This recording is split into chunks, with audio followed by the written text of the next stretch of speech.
Իհեճուկս Հայաստանի Հանրապետության կառավարության և միջազգային հանրության գործադրած ջանքերի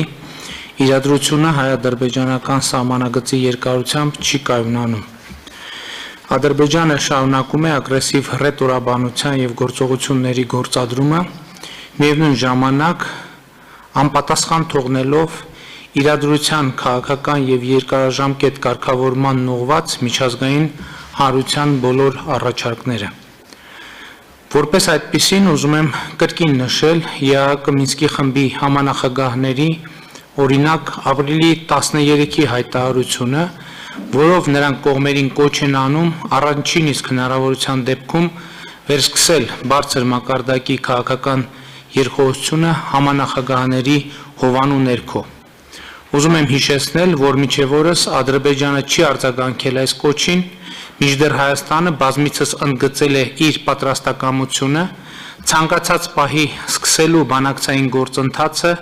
առաջարկվող ֆորմատով։ Մենք արտահայտել ենք նաև ԵԱՀԿ Մինսկի խմբի համանախագահության մանդատից դուրս գտնվող հարցերի վերաբերյալ երկխոսության մեջ լինելու մեր պատրաստակամությունը։ Այսուհանդերձ Ադրբեջանը իր բոլոր գործողություններով փորձում է խափանել երկխոսության որևէ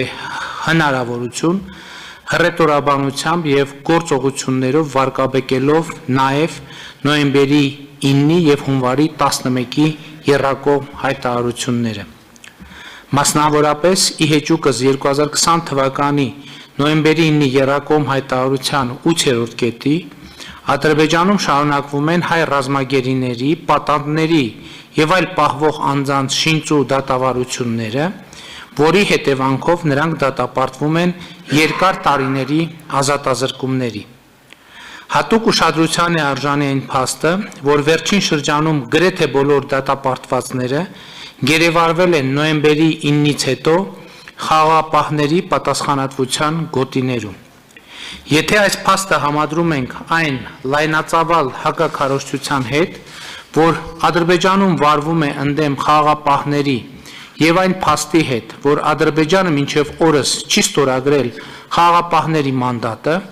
ակնհայտ է դառնում, որ սա խաղաղապահների, այսինքն Լեռնային Ղարաբաղում կայունության ու խաղաղության դեմ իրականացվող գործողությունների շարք է։ Ադրբեջանը հետևողական գործողություններ է ձեռնարկում նաև վարկաբեկելու տարածաշրջանային կոմունիկացիաների բացման թեման։ Իհեճուկս այն բանի, որ ոչ նոյեմբերի 9-ի հայտարարության 9-րդ վերաբերելի կետում, ոչ հունվարի 11-ի հայտարարության մեջ չկա որևէ միջանցք արտահայտություն կամ սահմանում, չեն ընդգծվում կոնկրետ երթուղիներ, Ադրբեջանը շարունակում է արծարծել ինչ-որ միջանցքի թեմա, մատնանշելով կոնկրետ երթուղիներ և ուղղություններ։ Նախկինում բազմիցս ասել եմ, որ Հայաստանը չի քննարկել, չի քննարկում և չի քննարկելու միջանցքային տրամաբանության որևէ հարց և վերը հիշատակված ձևակերպումներով Ադրբեջանը փորձում է խափանել տարածաշրջանային կոմունիկացիաների բացման թեման, որը ոչ միայն չափազանց կարևոր հարց է մեզ համար, այլև գտնվում է մեր կառավարության առաջնահերթությունների շարքում։ Մեզ համար միանշանակ է և աներկա, որ տարածաշրջանի բոլոր տրանսպորտային և տնտեսական կոմունիկացիաները պետք է բացվեն, և ինչպես Հայաստանը Ադրբեջանի տարածքով պիտի հաղորդակցություն ունենա, այդ թվում դեպի Ռուսաստան, Կենտրոնական Ասիա, Իրանի Իսլամական Հանրապետություն, այնպես էլ Ադրբեջանը Հայաստանի տարածքով պիտի հաղորդակցություն ունենա, այդ թվում դեպի Նախիջևան, Վրաստան, Իրան։ Այս ծրագիրն իրականացնելու համար սահմանի համապատասխան կետերում պիտի ստեղծվեն մաքսային կետեր, որոնց հատումը երկու կողմերից պիտի իրականացվի միջպետական սահմանների անցման միջազգայնորեն, զորօրինակ ԱՊՀ-ում ընդունված կանոններին համապատասխան, մաքսային, սահմանային և այլ տեսակի հսկողություններով։ Հաջորդ ուղղությունը, որով Ադրբեջանի գործողությունները հստակ վարկաբեկման և քայքայիչ միտում ունեն, հավաքական անվտանգության պայմանագրի կազմակերպությունն է։ Ադրբեջանի զինված ուժերը ոչ միայն շարունակում են ապօրինի կերպով մնալ Հայաստանի Հանրապետության տարածքում, խոսքը Սոտ Խոզնավար հատվածի մասին է, այլև շարունակաբար սադրիչ գործողություններ են ձեռնարկում, սրանով փորձելով վարկաբեկել հավաքական անվտանգության պայմանագրի համակարգը։ Այս ծրագիրը կյանքի կոչելու համար սադրիչ գործողություններին զուգահեռ Ադրբեջանը Հայաստանին մեղադրում է իբր սադրանքներ գործելու մեջ։ Լինելով հավաքական անվտանգության պայմանագրի կազմակերպության անդամ, ով սույն թվականի սեպտեմբերից ստանձնելու է կազմակերպության նախագահությունը, Հայաստանը հասկանում է ՀԱՊԿ-ի համար անվտանգային սպառնալիքներ չստեղծելու, դաշնակից երկրներին ռազմական գործողությունների մեջ չներքաշելու իր պատասխանատվությունը եւ ես պաշտոնապես բացառում եմ Հայաստանի զինված ուժերի կողմից որևէ սադրիչ գործողություն։ Միևնույն ժամանակ կարծում եմ, որ Ադրբեջանի եւ մեր փոխադարձ մեղադրանքների իսկությունը պարզելու հարցում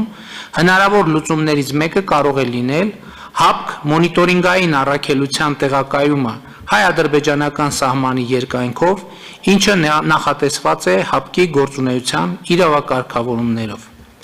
ՀԱՊԿ-ի շրջանակներում նման առաքելություն իրականացնելու անհնարինության պայմաններում մեզ համար կարող են լինել միջազգային այլ ընդունելի ֆորմատներ, ներառյալ ԵԱՀԿ Մինսկի խմբի համանախագահությունը։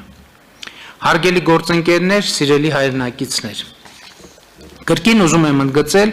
որ Ադրբեջանի փորձերը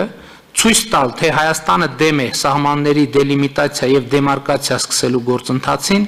որևէ կապ չունեն իրականության հետ։ Ընդհակառակը մենք կողմ ենք,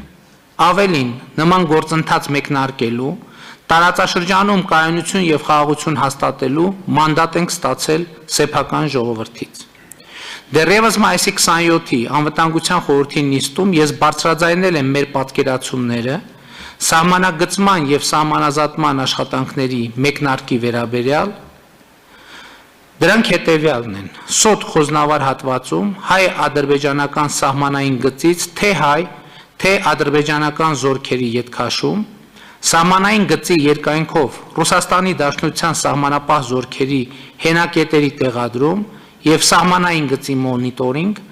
ապա սահմանազատման աշխատանքների մեկնարկ, ինչի մեր պատրաստակամությունը հայտնել ենք բազմիցս։ Արկա իրավիճակը հաշվի առնելով, կարծում եմ, որ իմաստ ունի դիտարկել հայ-ադրբեջանական սահմանի ողջ երկայնքով ռուս սահմանապահների հենակետերի տեղակայման հարցը, ինչը հնարավորություն կտա սահմանազատման եւ սահմանագծման աշխատանքներն իրականացնել առանց ռազմական բախումների ռիսկի։ Համենայն դեպս այս թեման պատրաստվում ենք քննարկել մեր ռուսաստանցի գործընկերների հետ։ Հարգելի գործընկերներ, սիրելի հայրենակիցներ, համաձայն Հայաստանի Հանրապետության քաղաքացիների ստացած մանդատի մեր կառավարությունը պատրաստվում է ձեռնարկել բոլոր անհրաժեշտ միջոցները մեր տարածաշրջանի անվտանգությունը, խաղաղությունն ու կայունությունը ապահովելու համար։ Այս գործընթացներն իրականացնելիս մեր կառավարությունը գործելու է Հայաստանի Հանրապետության քաղաքացիներից ստացած մանդատին համապատասխան։ Շնորհակալ եմ։